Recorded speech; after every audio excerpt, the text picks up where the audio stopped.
Meu irmão e minha irmã, a liturgia deste domingo nos traz uma reflexão, porque nos convida a refletir sobre o espírito com que nós devemos viver a nossa religião católica cristã. Essa vivência não pode se reduzir ao cumprimento externo de uns mandamentos e de uns atos de culto.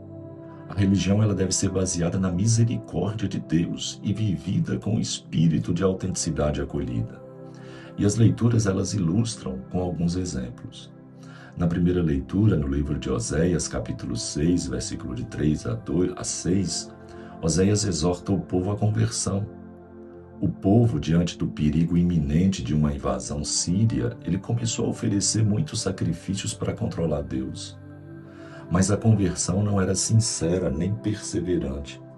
Por isso o profeta denunciou com uma imagem muito bonita. Que farei de ti, Judá? O vosso amor é como o orvalho da manhã que se desfaz aos primeiros raios do sol. E acrescentou, eu desejo amor, bondade e misericórdia. Bem mais que sacrifícios e holocaustos, Deus não defende uma religião sem culto, mas reprova um culto vazio de espírito, de verdade e de vida.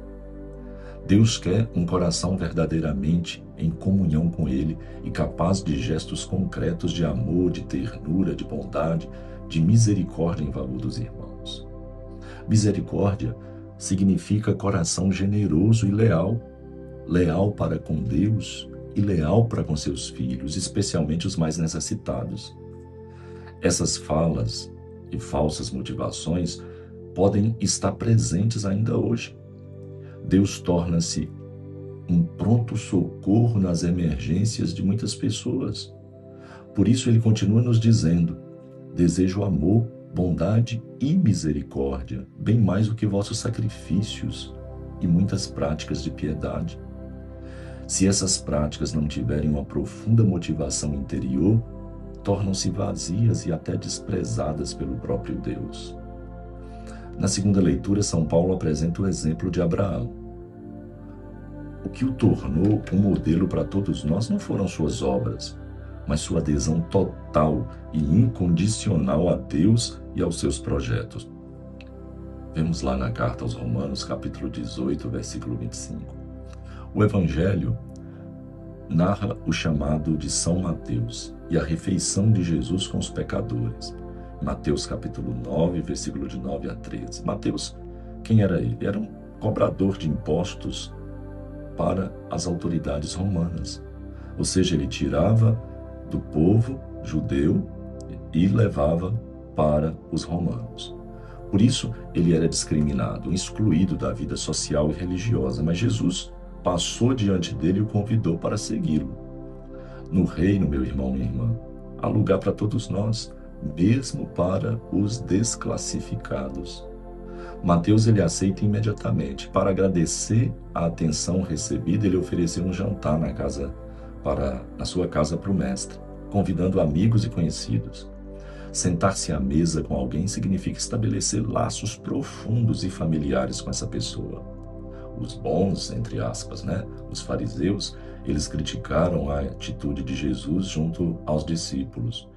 Por que vosso mestre come com os cobradores de impostos e pecadores? Será que não tinham coragem de se dirigir diretamente a Jesus? Cristo se encarrega de responder. São as pessoas doentes que precisam de médico. E citando palavras de Oséias, Jesus afirma, eu quero misericórdia e não sacrifícios. Eu não vim chamar os justos, mas os pecadores. As palavras e gestos de Jesus evidenciam a compaixão de Deus, que elimina todas as exclusões e abre as portas da salvação a todos. Lendo o Evangelho de hoje, a gente nota um fato muito frequente: a preferência de Cristo pelos pecadores e o desprezo de Cristo pelos fariseus, que eram aqueles fiéis praticantes. Mas por que isso acontece? Porque os pecadores, uma vez esclarecidos, encontravam humildade, sinceridade e generosidade sem limites. Exemplo, a gente pode ver Mateus, como o Evangelho de hoje, mas também a pecadora. A gente vê o fariseu lá e o publicano e vários outros. E nos fariseus nós não encontrávamos só encontrava orgulho, falsidade, formalismos.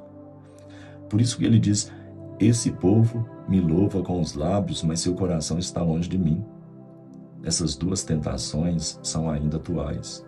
Ficar satisfeito porque se pratica um amontoado de ritos e mandamentos, achamos já ter garantido a salvação, porque Deus não pensa assim não. Considerar-se melhor do que os outros e excluir do grupo os que não pensam ou não fazem como nós, Jesus nos propõe que a comunidade, que a igreja, deve ser espaço de acolhida para todos, aqueles que o mundo exclui e marginaliza principalmente.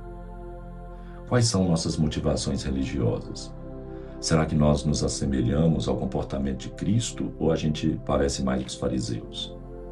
Procuramos ser autênticos naquilo que professamos e acolhedores para com os que se encontram afastados? O nosso modo de ser e de agir atrai ou repele os que estão afastados de nossa comunidade? Louvado seja nosso Senhor Jesus Cristo, para sempre seja louvado.